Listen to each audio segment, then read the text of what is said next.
There's even a move afoot right now, even as we speak, to search for some sort of a way to drop him as the party's nominee. That is a lot easier said than done.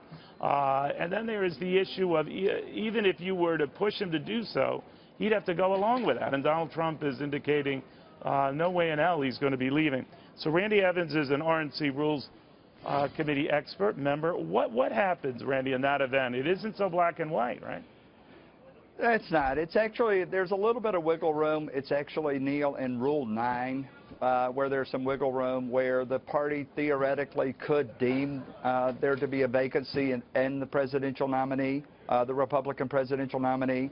There's also the ability of the RNC to itself change the rules under Rule 12.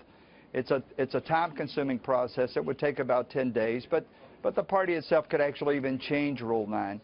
But they already have, what, 400,000 to 500,000 people have already voted. Millions of ballots are out across the country right now. So it would disenfranchise those who already have voted at a minimum, right? And it would also mean to those ballots that have been printed out, you got to reprint them all, right? No, you're right. I said it's a legal possibility, but a practical virtual impossibility.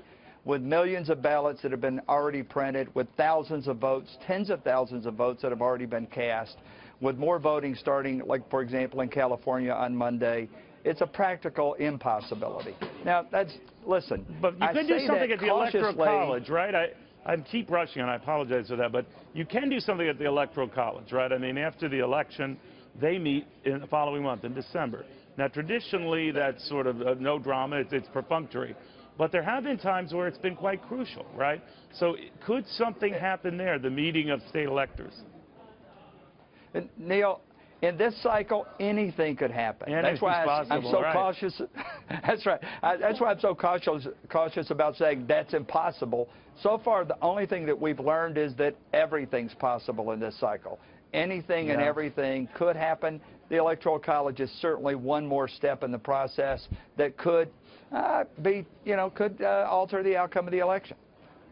And for whoever you win over, dumping him at the top of the ticket, even against his wishes, and then, as you point out, it's a shaky ground to be on.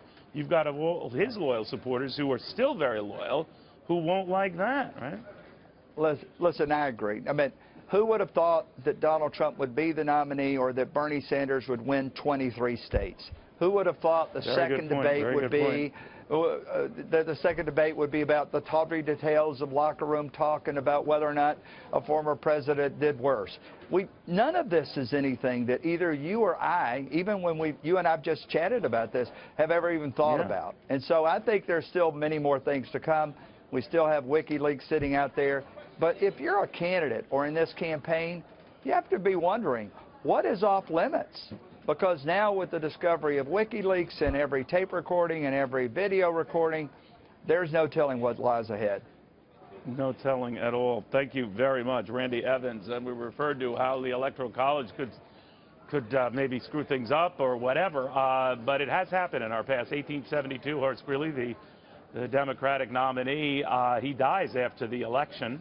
The electors meet. They ultimately decide in Congress, so you can't give electoral votes to a guy who's dead. Bottom line, Ulysses Grant had already won the vote.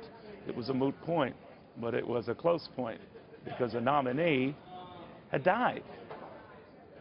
That's the only time that kind of thing has ever happened.